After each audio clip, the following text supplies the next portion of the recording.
What's going on, everybody, and welcome back to Columbus Aviation. Today we have a very special unboxing here. We have this NetJets Bombardier Global 5000 from 3D Design Deck. I literally just opened this box. I just got it, so we're unboxing it. Hello, it is Editing Columbus Aviation here. I didn't just get it. I recorded this on February 27th, and I'm posting it May the 4th. So, yeah, sorry about that. I never really got around to posting this video, so this is not as recent as it seems, nor so yeah, this shipment didn't take forever. I bought this on Black Friday, which means I got a special free gift, which was a little control tower as well. We'll take a look at that.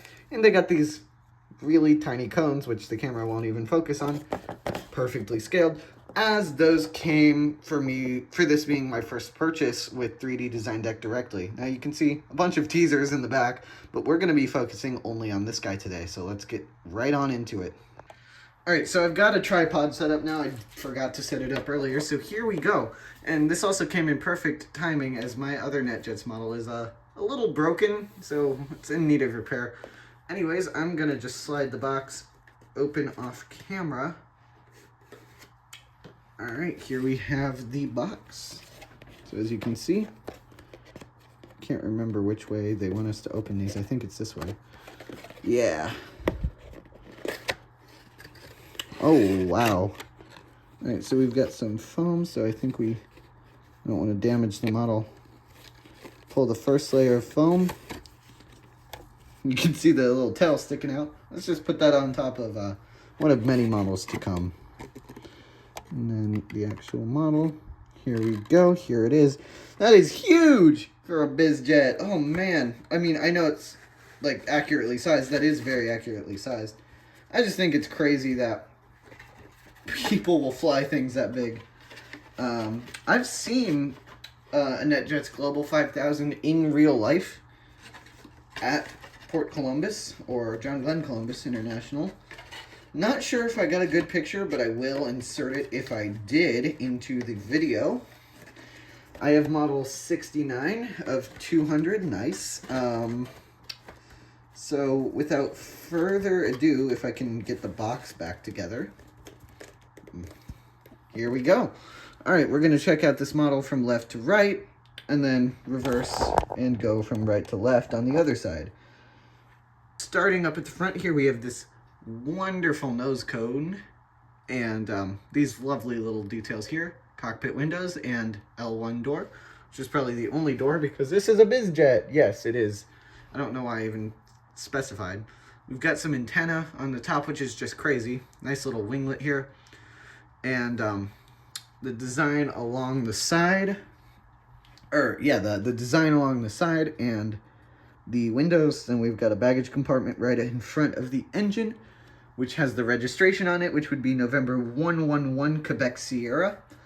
Now, something interesting to note about NetJets flights is that all of their flights, I'm sure this is similar with other private or semi-private operators, in this case fractional ownership, all of their flight numbers are just ExecJet, which is their radio call sign, and then whatever the tail number is minus the letters. So in this case, this would always be operating as ExecJet 111. In the case of my broken Challenger, this would always be operating as ExecJet, let's see, 208. So that's a constant. That will never change. This will always be ExecJet 111 as long as it's flying. Here we've got the T-tail, which looks very nice on the Globals. I really do love the Global design. And let me bring in a CRJ 900 for scale. As you can see, it's got a larger cabin. It's a wider cabin. It's higher up, and can't really see it, but the wingspan is a lot larger on the Global. Here, I'll line them up like that so you can kind of see it better, but that's with one wingtip lined up. Anyways, I'll get the CRJ out of here, and we will flip this on around over to the other side where, forgive me, There we go. We've got the same sort of designs. My window's deciding to be brighter now. But everything is basically the same except I lost my pointer again. We're missing, as it's not on this side in the in the real version, we're missing the baggage compartment. Instead, we've got an emergency overwing exit. And we also do not have a service door because this plane is not getting catered by a catering truck.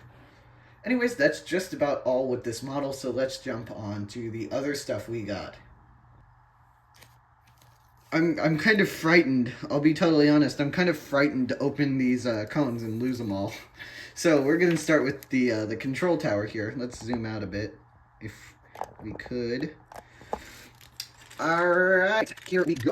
My hands are working. It's in three parts. It's the base, and then the actual tower, and then the top. Is that on there? Oh yeah, it's just on there. I'm just gonna go a bit on there. Hold on. We're immediately about to go. Here we go. Swear to God. All right, there is our control tower. Is that leaning? I feel like it's leaning. There we go. As you can see, this one's nice and small. This is probably best to go on top of a building. And that will nicely complement my Savannah, Georgia tower, which I'm currently using for multiple airports. However, I think this one will replace the one at ERX and will eventually go on top of the terminal building or FBO. Not sure, but I think this one works better for a larger airport, obviously. I'm not sure yet. So, yeah, very nice control tower. And, by the way, this one, the Savannah tower, is from Tarmac Designs. I bought this at MTS Aviation Models in Dayton, Ohio. So, just putting that back. All right, I'm going to keep the control tower in its bag. I'll be right back. All right, so we are going to be using my, what do you call it? My Jetway from Tarmac, no, not Tarmac Designs, I'm trying to remember. Clipper Models, there we go, my Jetway from Clipper Models and my Go Dogs E175, as I've flown on that aircraft in real life. Thought that one would be fun, I don't know. And we're gonna very carefully dump these out of the bag.